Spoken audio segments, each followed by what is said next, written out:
पाठ 3 म्याऊं म्याऊं। यह एक कविता है। आइए इस कविता को पढ़ते हैं और उसके बाद इसी कविता के प्रश्न और उत्तर का अभ्यास करेंगे।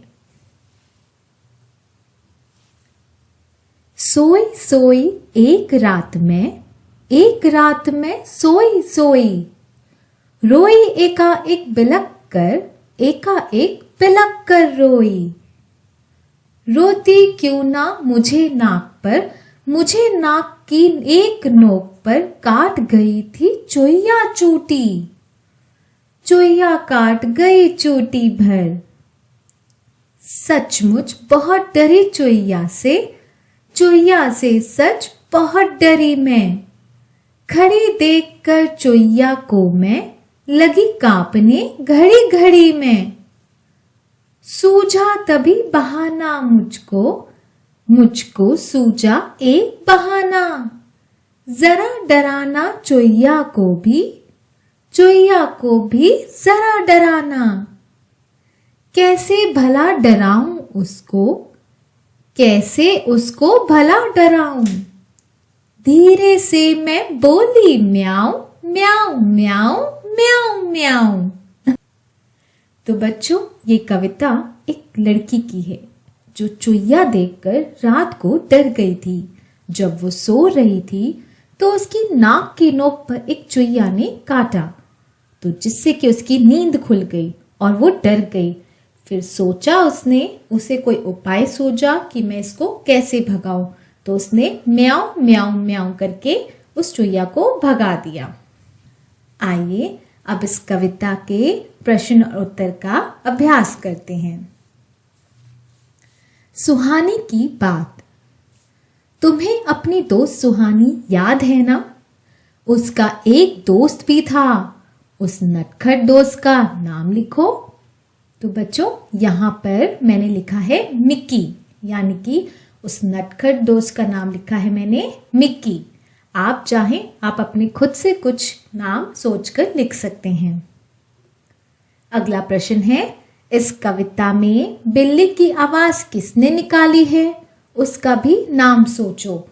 तो जैसे कि मैंने इस कविता में लड़की का नाम सोचा है गीता, आप भी अपनी मर्जी से कोई भी नाम सोच के यहाँ लिख सकते हैं। अगला प्रश्न, अगर सुहानी इस लड़की की दोस्त होती तो क्या करती? तो बच्चों, अगर वो सुहानी इस लड़की की दोस्त होती तो वो क्या करती? वो भी चुईया को भगा देती। अगला प्रश्न, डरना मत। कविता में लड़की ने म्याऊं की आवाज निकाली थी। म्याऊं की आवाज सुनकर चुईया पर क्या असर हुआ होगा? चुईया डरकर भाग गई थी। ठीक है। अगला प्रश्न, तुम्हें सबसे ज्यादा डर किससे लगता है? तब तुम क्या करते हो? तो बच्चों, यहाँ पे आप अपना अपना डर लिख सकते हैं। आपको किस चीजों से या किस चीज से डर लगता है? मुझे तो चुईया से ही ज्यादा डर लगता है, तो मैंने यहाँ पे प्रश्न का उत्तर लिखा है चुईया, और मैं भी उसे घर से बाहर निकाल देती हूँ। ठीक है। अगला प्रश्न, अब बताओ, तुम्हें अगर उसे डराना हो तो कैसे डराओगे, क्या करोगे? अब जैसे कि मैंने बताया, मुझे चुईया या चूहों से डर लगता है, तो मुझे ये तो मालूम है कि वो बिल्ली की आवाज से डरते हैं। तो मैं क्या करूंगी? मैं भी बिल्ली की आवाज निकालने की कोशिश करूंगी और उसे डराऊंगी, और फिर चूहे पकड़ने वाले पिंजरे में पकड़ लूंगी। ठीक है। अगला प्रश्न, बन गया वाक्य। नीचे लिखे शब्दों का वाक्यों में इस्तेमाल करो। अब जैसे सूझा, धीरे से, सचमुच, बहाना। अब ये ऐसे कुछ शब्द हैं जिससे हमें वाक्य बनाने हैं। अब यहाँ पे मैंने कुछ उदाहरण सहित कुछ वाक्य बनाए हैं। आप चाहें तो अपने भी कुछ वाक्य खुद से बनाकर लिख सकते हैं।